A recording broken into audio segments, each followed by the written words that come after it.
Olha aí como é gostoso ver os testemunhos, né, do que Deus fez de bom. E com certeza eu acredito que tem alguma coisa boa, né, que Deus fez na sua vida. Se quiser compartilhar aqui com a gente também, eu vou ler depois, tá? Manda aí sua mensagem. E agora a gente vai conversar um pouquinho mais sobre remir o tempo com Marcos Melo. Marcos Melo é nosso diretor aqui e também seminarista da Igreja Presbiteriana de Pinheiros. Eu quero saber, Marcos, remir o tempo, o desafio para todos nós, né? Para todos nós. Sempre que eu venho aqui falar de alguma coisa, é algo que fala muito comigo, né? Que tem muito a ver com a minha própria vida e que é um desafio para mim. Eu tenho certeza que é um desafio para todo mundo que está em casa, né? Seja aqueles que estão mais ocupados, que estão no trabalho assistindo esse programa nesse exato momento, sejam aqueles que estão passando por um momento mais tranquilo em sua vida, que talvez não estejam com tantas ocupações assim. Mas eu creio que seja você extremamente ocupado ou esteja você vivendo um momento de calmaria na sua vida, você precisa aprender a remir o seu tempo, a administrar com sabedoria aquilo que Deus te deu de presente, que é a sua vida e o seu tempo, né? Então, que Deus nos dê sabedoria. Eu espero que essa entrevista ajude de alguma forma a você, como também me ajudou nesse processo de estudo aqui para a gente conversar. De estudo, né, Marcos? Ô, Marcos, e vamos lá, a gente está falando em remir o tempo, mas o que é exatamente remir o tempo? Tá, você deu uma introdução bem bonita sobre remir o tempo, acho que já explicou bem assim o que significa essa passagem bíblica, né? Mas, em outras palavras, remir o tempo é administrar os seus dias. Eu digo os seus dias porque sua vida é algo muito amplo, né? Mas administrar cada momentinho ali do seu dia de forma sábia, de forma que glorifique a Deus, né? Isso é remir o tempo. Eu acho que o conselho de Paulo aos Filipenses nos fala muito sobre isso. Filipenses 1:27 diz assim: vivei acima de tudo de modo digno do Evangelho. E esse viver de modo digno do Evangelho significa conduzir a sua vida de forma digna do Evangelho, conduzir os seus passos, as suas atitudes de forma que glorifique ao Senhor, que a sua vida seja coerente com o Evangelho, que aquilo que você faz, que aquilo que você professa possa de fato ser coerente com o Evangelho.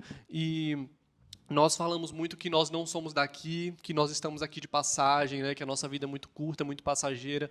Mas quando a gente para pensar onde a gente tem depositado o nosso tempo, os nossos dias, as nossas forças, nós percebemos que nós temos depositado muito aqui, muito no presente. E perdemos de vista o futuro, perdemos de vista a vida eterna. E é isso que a gente precisa resgatar quando se fala em remir tempo, né? Volte os seus olhos novamente para aquilo que verdadeiramente importa, para aquilo que é eterno. Tire os seus olhos das coisas passageiras e coloque os seus olhos nas coisas que são eternas. E nós tomamos muitas decisões durante a nossa vida e a forma que a gente vai escolher viver os nossos dias é uma decisão muito importante. E é essa que a gente precisa parar um pouquinho aí na sua manhã e refletir. Como eu tenho decidido viver os meus dias, né? Tem gente que, sei lá, eu já vivi 1/3 da minha vida, se eu for viver a média dos brasileiros, né? E eu fico pensando, o que é que eu fiz com 1/3 da minha vida, sabe? Quantas pessoas eu alcancei, quantas pessoas eu trouxe para Cristo, o que de verdade importa no final das contas, né? Como será que eu vivi 1/3 da minha vida? Se eu passar um filtro aqui, uma peneira, o que é que resta, né? O que é que eu vou levar disso tudo? É verdade, João Marcos. E você falou uma coisa interessante que eu sempre comento, que é que a gente faz escolhas. A ciência comprova que nós fazemos em torno de 7.000 escolhas por dia. E aí eu paro para pensar assim, poxa, 7.000 escolhas. E dessas escolhas, a gente só tem duas opções. Ou você erra ou você acerta. Jesus não errou nenhuma delas. Ele é a nossa melhor referência, a nossa única referência, né? Tipo, que eu posso dizer que é a única referência certa. E assim, e tem a ver tudo com remir, né? Como fazer para remir? Isso é mais para o final, mas eu quero perguntar um negócio. A gente tem que ter o foco em Jesus e também remir. São só para as pessoas ocupadas? Não, pelo contrário, isso é um grande engano, né? Quando nós estamos com mais tempo livre, quando a gente está com mais com menos ocupações, né, é quando a nossa mente está mais distraída. É quando a gente dá brechas para a preocupação invadir ainda mais, né, a nossa vida, a nossa memória, e nós não conseguimos focar nos desafios que encontramos à nossa frente. Então, remir o tempo é um desafio muito grande, tanto para aquelas pessoas que são extremamente ocupadas, como para aquelas pessoas que não estão nessa fase da vida, né? Mas uma coisa eu tenho a te dizer: se você tem tempo sobrando na sua vida hoje, é porque algo está errado. É verdade. Né? Porque existe muita coisa a se fazer. Existe muita gente para orar, para visitar, para aconselhar, para abençoar. Existe muita coisa para se estudar. Né? A Bíblia é riquíssima e uma fonte inesgotável de estudo. Então, se você dorme e acorda sem propósito, é porque você ainda não entendeu o que é remir tempo, né? Você ainda não entendeu a sua responsabilidade de administrar bem os seus dias. O texto de Mateus 6,33 nos mostra o quanto nos falta duas coisas: planejamento e confiança. Planejamento. Mateus 6,33 diz assim: entretanto, buscai antes o seu reino e a sua justiça, e todas essas coisas vos serão concedidas como uma dádiva especial. E o verbo buscar aqui indica uma vida que está mergulhada, absorvida na busca. Então, isso gasta tempo. Você vai precisar buscar viver os seus dias em prol do reino, em prol da justiça de Cristo. E esse esforço perseverante almeja atingir alguma coisa, almeja se obter alguma coisa. E buscar constantemente, almejar a nossa coroa, né, o nosso alvo final, é algo que demanda tempo. Então, se você está muito desocupado, preste atenção, você está fazendo alguma coisa errada. Você precisa administrar melhor o seu tempo, você precisa viver melhor os seus dias e fazendo, né, aquilo que vai dar frutos para a eternidade. Eu falei das escolhas no começo, porque às vezes a gente é muito roubado, né, Marcos? E eu queria te perguntar isso. Nós somos facilmente roubados, às vezes sem perceber essas 7.000 escolhas. A gente não faz sabendo o que está escolhendo. Às vezes você escolhe ficar 5 minutos na cama a mais, é uma escolha que você fez, o seu cérebro administra, né? Cientificamente é provado isso. Mas, e por isso, às vezes, nós somos roubados, né, sem perceber que estamos fazendo uma escolha. Né? E a Bíblia fala de tudo isso, ela nos dá direcionamento para a gente viver todos os nossos dias, toda a nossa vida. E sobre isso de ser roubado, como que você percebe, Marcos, como você tem visto que o mundo também pode estar roubando o nosso tempo, né? Olha, Lidia, tem uma frase muito forte do Kevin DeYoung, que tem um livro chamado Ocupado Demais, algo assim. Ele fala assim, que a situação de estar ocupado demais mata mais cristãos do que balas. Olha que forte isso. Então, ele está falando espiritualmente mesmo. Quantos cristãos têm visto sua fé sendo morta por ocupações do dia a dia, por responsabilidades no trabalho, na família, e por não saber priorizar o seu tempo com Deus, né? A gente leu aqui o texto de Mateus e ele nos orienta a buscar primeiro o reino de Deus, ou seja, a dar a prioridade que é devida a Deus. Ele é a nossa prioridade. As demais coisas vão ser acrescentadas. E isso que significa ter confiança em Deus. É confiar que as demais coisas vão ser, sim, acrescentadas. Mas quando a gente não tem essa confiança, os nossos dias e a nossa vida, elas vão correr por conta própria. Eu vou buscar por minhas próprias mãos, pelos meus próprios esforços, pelos meus próprios méritos, conquistar a minha estabilidade financeira, o alimento da minha família. Veja, isso não significa dizer que você não vai trabalhar, que você não vai, né, se esforçar e dedicar tempo para o sustento do seu lar. Pelo contrário, você vai fazer isso com todas as suas forças e com muita intensidade, mas se preocupando com aquilo que vem primeiro, que é o reino de Deus e a sua justiça. E aí, pelo seu esforço e para a glória de Deus, as demais coisas vão ser acrescentadas. Então, respondendo a sua pergunta, o tempo tem sido motivo de perdição para muitas pessoas, né? Esse é o maior perigo que nos cerca, muito mais do que a gente ficar doente, ter o nosso corpo cansado, ter a nossa mente esgotada. mais perigoso do que isso é ter a nossa fé morta. É Né? verdade. Ter a nossa alegria roubada, ter a nossa esperança destruída. Isso é o que de mais perigoso pode se acontecer com quem não sabe remir o seu tempo, com quem dedica a sua vida, deposita os seus dias em um buraco. É né? verdade, é verdade. E por que será, eu quero te convidar agora a pensar comigo, por que será que acampamentos, retiros espirituais e esses eventos assim nos aproximam tanto de Cristo? Né? Por que será que a gente sente algo tão diferente quando está Verdade. em momentos assim? Todo mundo tem uma boa recordação de um acampamento que foi, né? De uma viagem missionária que esteve com a igreja, e a gente pensa, nossa, que delícia que foi esse tempo. Né? Mas por que será que foi tão gostoso assim? Porque neste tempo a gente buscou primeiro o reino de Deus. Nossa. Nesses dias, a gente precisou liberar as nossas agendas para focar naquilo que era eterno. Foram nesses dias que nós encontramos espaço para orar, para pensar, para meditar e para adorar a Deus. Então, nós conseguimos viver esse tempo de excelência. E o mundo tem tentado roubar o nosso tempo de uma forma muito cruel. Todos os dias um novo stream é lançado, um novo filme é lançado, uma nova música é lançada, um novo entretenimento é lançado para roubar a sua atenção. Todos os dias o seu trabalho exige mais de você. Todos os dias a sua família demanda uma nova responsabilidade.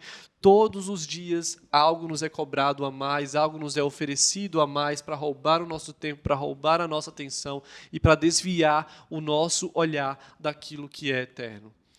E somente com os joelhos dobrados, clamando a Deus que Ele nos ensine a viver os nossos dias, é que nós conseguimos estar nesse tempo, na era da informação, na era da tecnologia, e conseguir administrar bem os nossos dias de forma que glorifique ao Senhor. É verdade, excelente, excelente colocação, Marcos. Eu acredito que assim, quando você escolhe não colocar o reino de Deus em primeiro lugar, é como se você estivesse indo para um caminho que tivesse que voltar. Pensa um negócio, um trabalho que você tem que refazer, ou um caminho que você vai e não deu certo, você tem que voltar. Não é aquela preguiça, aquele cansaço de falar, poxa, não acredito. Eu acredito, eu comparo isso, que quando a gente escolhe não colocar o reino de Deus em primeiro lugar, é sempre um caminho que vai ter que voltar. E Deus enfim, Ele não se agrada que a gente retroceda. Por isso que Ele quer que a gente ande com Ele em primeiro lugar, né? E, Marcos, como que as pessoas podem administrar isso melhor, assim, porque é tão difícil, né? É difícil. A gente fala aqui, mas como você falou no começo, a gente começa colocando em prática primeiro nas nossas vidas. Quando a gente faz um programa desse, né, um roteiro desse, a gente começa a colocar primeiro em nossas vidas. E como que as pessoas podem administrar melhor o seu tempo nas suas vidas comuns? Assim, é a pergunta que vale ouro, gente. E mesmo aquelas pessoas, por exemplo, a gente vive integralmente aqui no ministério, né? E as pessoas que não vivem integralmente no ministério, como que pode fazer também?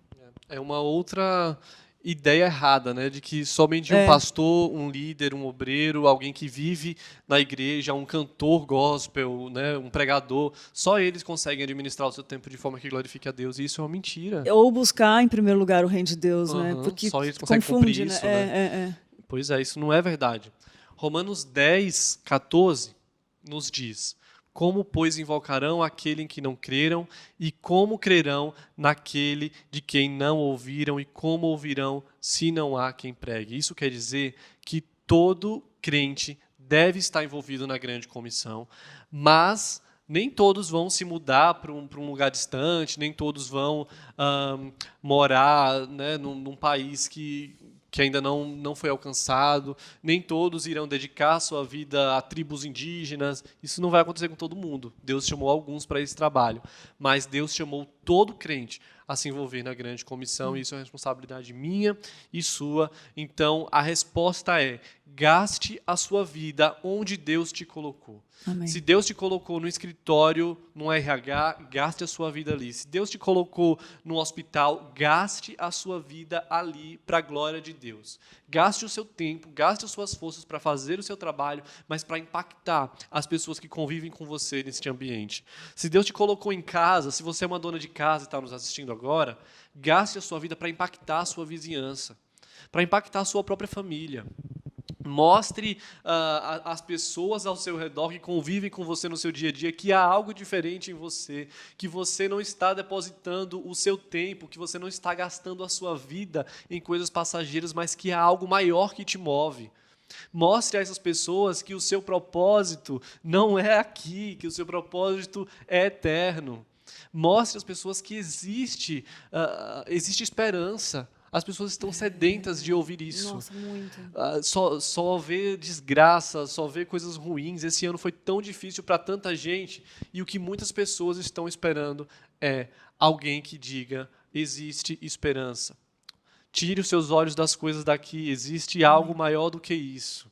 Pare de gastar o seu tempo na Netflix. Pare de passar o dia inteiro vendo novela. Existe algo mais valioso do que isso. Peça para Deus te ajudar a remir o seu tempo. Amém. Peça para Deus te ajudar a viver uma vida intencional, a viver uma vida que leve pessoas a entender o propósito dessa vida, a entender que a vida é muito mais do que acordar de manhã, fazer as coisas, pagar boleto, trabalhar, dormir, acordar, trabalhar, pagar boleto. É muito mais do que isso. E a grande pergunta é: por que será que existem tantos cristãos nesse país e a gente tem salgado tão pouco? É verdade. Por que será que, com a massa de gente crente, que conhece da palavra do Evangelho, nós temos feito tão pouco pelo reino? Nós temos feito tão pouco tem tão pouca gente gastando a sua vida mesmo, se dedicando por inteiro em prol do Evangelho? Porque está correndo atrás do vento. Porque não confiou, não depositou os seus dias nas mãos de Deus e resolveu correr por conta própria. E aí não vai fazer aquilo que o Senhor nos chamou para fazer, que é ser sal e ser luz desse mundo. Então, quando os cristãos decidirem viver intencionalmente todos os seus dias, nós vamos finalmente viver algo novo no nosso país. Quando você sair da sua casa, pegar um Uber e se sentir incomodado para falar alguma coisa para ele, aí algo vai acontecer. E quantos testemunhos eu já ouvi aqui da Lídia, por exemplo, de conversas com o Uber, né? Isso Todos. é muito legal. É muito Mas bom. seja onde a gente for, na fila, né? É. Esse é um desafio, inclusive, para mim, e é muito difícil para a gente. A gente se acomoda muito a viver com crente, a estar com crente, né? E fica muito acomodado com as coisas que estão lá fora. Mas quando a gente aprende que aquele caminhozinho do Uber ali é um tempo que precisa ser administrado, você vai aproveitar ele de alguma maneira, sabe? Aqueles minutos não vão ser em vão. E isso para a nossa vida inteira. Dá para aplicar em todos os lugares que a gente passa, que a gente caminha, né? Que a gente possa ir salgando e iluminando por onde passar. Eu fico lembrando que alguém disse uma vez que se a gente tivesse 5 minutinhos no céu depois, ou que seja no inferno também, né? Mas nós não estaremos lá.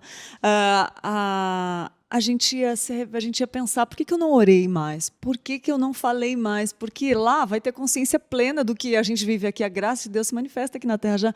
E acho que a gente pensaria, né? Por que eu não falei mais? Às vezes eu fico pirando nisso, Marcos, na ideia de que os anjos anelaram para escutar no nosso lugar, né? São versículos assim que eu fico pensando: caramba, se Deus colocou isso na Bíblia, é porque é algo muito forte, né? Você falou de remir o tempo em cada segundo, né? E buscar em primeiro lugar. Esse versículo, vou contar aqui, foi um versículo da minha conversão também. Eu falei: cara, tá tudo errado. Então isso faz muito sentido quando a gente começa a olhar para isso, né, Marcos? E viver a vida de uma forma plena, como eu falei no começo, plena de alegria. Reverendo Hernandes Dias Lopes falou isso: plena de alegria. Às vezes fica uma busca incessante, é roubado, como a gente falou aqui. Né, a velocidade da informação, acontece que as pessoas fazem muitas comparações entre si, suas vidas, e aí você começa a comparar a sua vida com aquilo que é terreno, que não é do céu, né? E aí, quando a gente vê, a gente está roubado. E remir o tempo, que a Bíblia fala, é não ser roubado, né, Marcos? E agora eu quero, junto com uma pergunta aqui, deixa eu pegar aqui, da Patrícia. Obrigada, Patrícia, pela sua pergunta. Eu quero já encaminhar junto com outra pergunta que eu ia fazer para o Marcos, que ela falou assim: eu tenho o costume de planejar o meu dia, mas quando surge algum imprevisto, eu me estresso por não conseguir cumprir o que planejei. O que fazer nessa situação? Tá. Pode ser, talvez, com... Depois eu faço outra pergunta, Tá. vai. existe algo que nós precisamos aprender a fazer, que é estabelecer prioridades. Né? Nem tudo que a gente quer, a gente vai conseguir fazer. Nós não somos super-heróis, tá?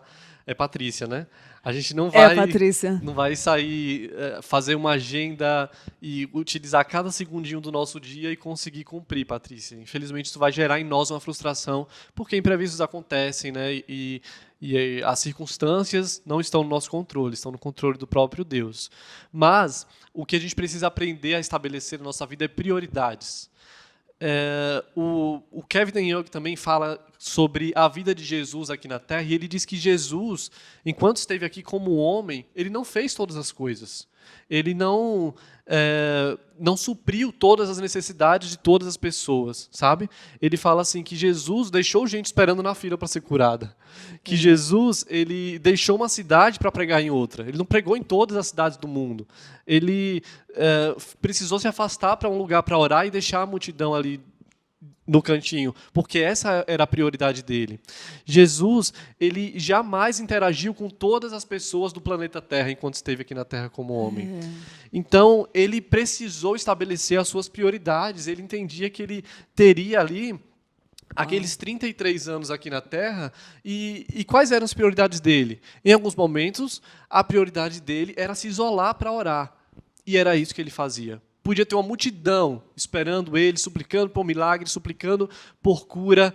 Ele dizia, minha prioridade nesse momento é orar. Se retirava, ficava isolado no monte e falava com o Pai. Existiam momentos que a prioridade de Jesus era realmente a cura. Então ele ia para o meio da multidão, cumpria o seu ministério ali. Existiam momentos que a prioridade de Jesus era treinar os seus discípulos. E isso que ele fazia.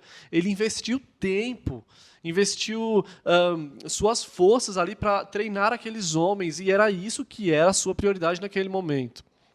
Então, nós precisamos entender que nós não somos super-heróis e não vamos dar conta de fazer tudo o que nós queremos, mas o que nós precisamos fazer é aquilo que Deus espera de nós. Amém. Uma coisa é certa, Jesus cumpriu aquilo que Deus queria que ele fizesse. Cumpriu 100%. Não deixou nada escapar.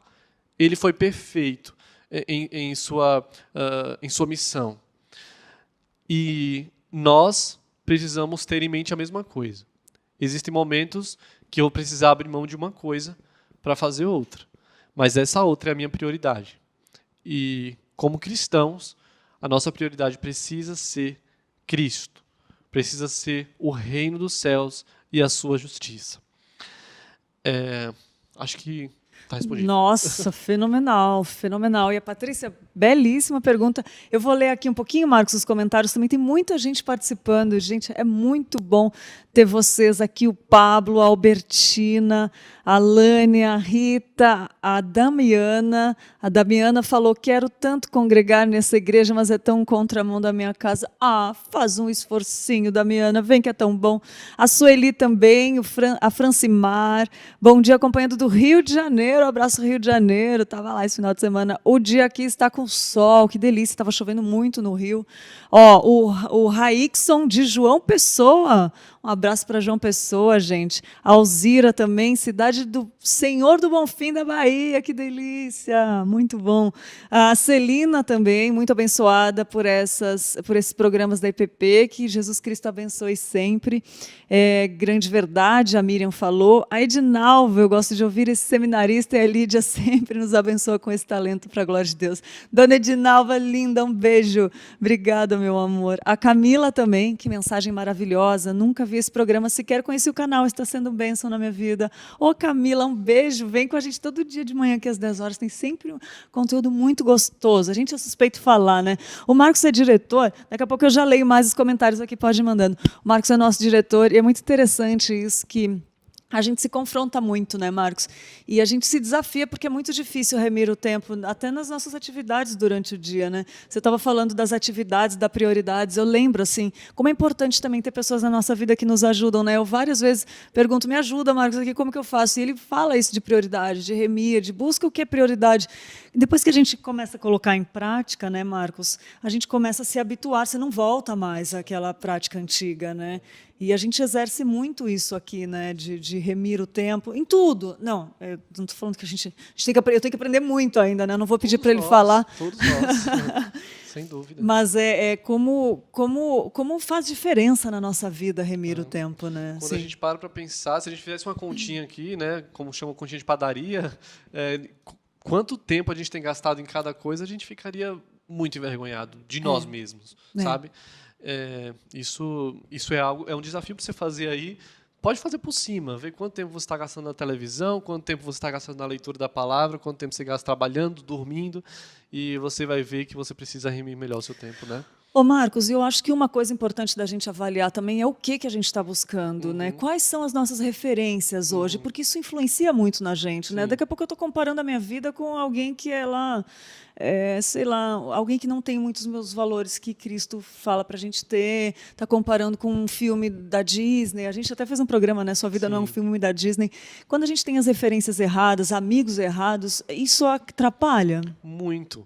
E hoje as redes sociais nos dão muitas referências erradas. Sim. Por exemplo, a pessoa que é mãe, ela segue um perfil de maternidade e vê uma super mãe que consegue cuidar de 8 filhos e todos eles fazem homeschooling e todos dormem na hora certa e ela diz, meu Deus, que vida perfeita dessa mulher. Olha como ela sabe remir o tempo dela. Mas será que essa mãe, ela prega a palavra de Deus para esses filhos dela? Será que ela tem tempo, vida devocional com Deus? Será que ela realmente tem um coração voltado para ganhar almas de alguma forma? Se não, nada disso do que ela tem feito tem valor. Simplesmente vai durar 90, 100 anos e vai passar, que é o tempo que ela vai viver. E a eternidade, onde é que fica? Então, os nossos valores estão muito deturpados porque as nossas referências estão deturpadas. Aqui já está a primeira dica para você aprender a remir o seu tempo. Pare de seguir nas redes sociais pessoas que não te edificam. Amém. Pare de seguir perfis que consomem o seu tempo, que você fica horas e horas olhando e não te acrescenta em nada. Pelo contrário, só te afasta de Deus. Aprenda a seguir pessoas que têm conteúdo mesmo, porque até no seu momento de entretenimento, olhando seu Instagram, no seu momento de lazer, você vai ser edificado por alguma coisa, né? Então, isso é remir o tempo, é saber aproveitar cada momentinho, até o nosso momento de lazer, de entretenimento, para que, de alguma forma, a gente glorifique ao Senhor. É verdade. Marcos, você falou de várias coisas importantes aí para remir o tempo. Tem alguma dica que a gente deixou de fora, que a gente esqueceu? Sim, algumas. Então fala aí pra gente. Eu vou falar algumas dicas que funcionaram comigo, pode ser que não funcione com você, mas é legal a gente ter essa parte prática também. Sim. Né? Uma coisa que eu percebi muito antes da pandemia, né, quando a gente pegava muito trem, e quem pega trem sabe quanto isso gasta nosso tempo, eu percebi que aquele tempo dentro do trem era algo muito gasto, né? E a gente ficava ali olhando pela janela, vendo a paisagem e simplesmente perdia 30, 40 minutos do meu dia. Então eu comecei a ouvir podcasts durante esse período dentro do trem. E eu percebi o quanto eu conseguia administrar o tempo melhor, porque eu já chegava no trabalho com uma carga de conhecimento que eu tinha adquirido alguns minutos atrás no trem, e eram podcasts cristãos que, né, falavam sobre temas relevantes, sobre temas do dia a dia. Então, administrei esse tempo. Segundo, você pode ouvir audiobooks, por exemplo. Se você não tem tempo para parar e ler livros, ou dirigindo, né? Ou está dirigindo, existem excelentes aplicativos de audiobooks que vão te ajudar a manter uma constância na leitura. Eu creio que a leitura é muito importante para a vida cristã, é muito importante para o seu crescimento espiritual. Se você não tem dedicado tempo, administre a sua vida para que você possa ter tempo de ou ouvir audiobooks ou ler livros para que você possa ser edificado. Eu já falei sobre seguir pessoas que te edificam, e uma coisa muito importante também é ter metas, né? A Patrícia falou sobre metas frustradas, mas é melhor ter metas frustradas do que não ter metas. Então tenha metas no seu dia, tenha metas na sua semana, tenha metas no seu ano. O ano está começando aí, quais são as suas metas para 2021? Além de conseguir uma promoção no emprego, juntar um dinheiro para viajar, coloque metas espirituais também, sabe? A gente ganhou aqui, né, da Laís, por exemplo, um plano de leitura bíblica. Isso é muito legal. Que lindo. Então coloque um desafio de leitura bíblica aí no seu ano. pense quantos livros você quer ler em 2021, estabeleça quais são esses livros, para que você termina um, você já fica pensando no próximo, né? Isso é muito legal. Então, crie essas metas que, com certeza, vão te abençoar aí no ano que vem para você ter uma vida mais produtiva e remir melhor o seu tempo. É verdade, olha aí, quanta dica boa. E tá acabando o ano, né? Já dá essa vontade de fazer tudo. E eu vou falar uma coisa. A começar por mim, a gente vai ver, colocando essas atitudes em prática, o quanto a nossa vida é transformada, o quanto as coisas começam a acontecer, começa a girar, aquilo que estava travado destrava. Não é superstição, nada, está longe de ser superstição, gente.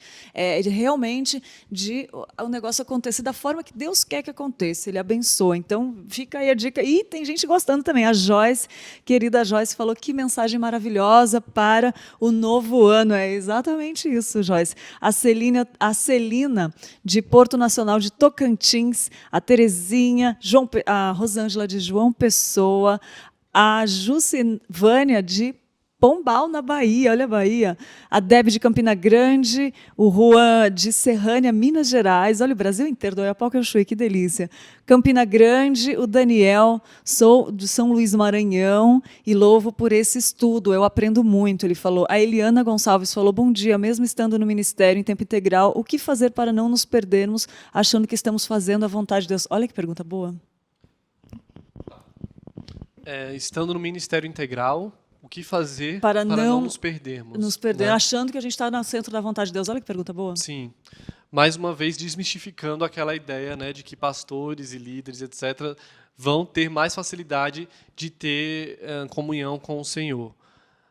Pelo contrário, né, eu acho que todos nós temos desafios, seja você na missão integral, seja você na sua vida, né, comum, como muitos falam, mas os desafios são diferentes para diferentes estilos de vida. E uma coisa que nós precisamos ter muito em mente, nós que vivemos integralmente, né, é muito complicado falar integralmente, porque todo cristão vive integralmente para o reino, né? Mas nós que temos como ocupação primordial, né, a maior parte do nosso tempo, nosso trabalho é dentro da igreja, é ministerial, precisamos ter no coração a motivação. Motivação, eu acho que é a palavra-chave assim, para a gente não perder o nosso foco, sabe? Não perder de vista aquilo a qual fomos chamados. Porque se a motivação dessa televisão aqui for conquistar números e audiência, nós perdemos a nossa visão. Se a nossa motivação for alcançar vidas, for transformar pessoas, for reacender a chama do evangelho no coração de alguém, então o nosso trabalho não é vão perante o Senhor. É verdade. Sempre tenha em mente a sua motivação. Amém. Não deixe que a sua motivação seja guiada por um ministério bem-sucedido aos olhos humanos, porque isso não define sucesso aos olhos do Senhor. O Senhor irá se agradar do seu trabalho se aquilo que você fizer de todo o coração Amém. Para Ele e não para homens. Então, acho que essa é a principal dica, é avaliar o seu coração e avaliar a sua motivação para que você não se perca durante esta jornada que é tão difícil e tão árdua. Você que não possui essa realidade, não é pastor, não é obreiro, não é missionário no campo, eu te convido a orar por essas pessoas, porque os desafios são inúmeros, são muito grandes.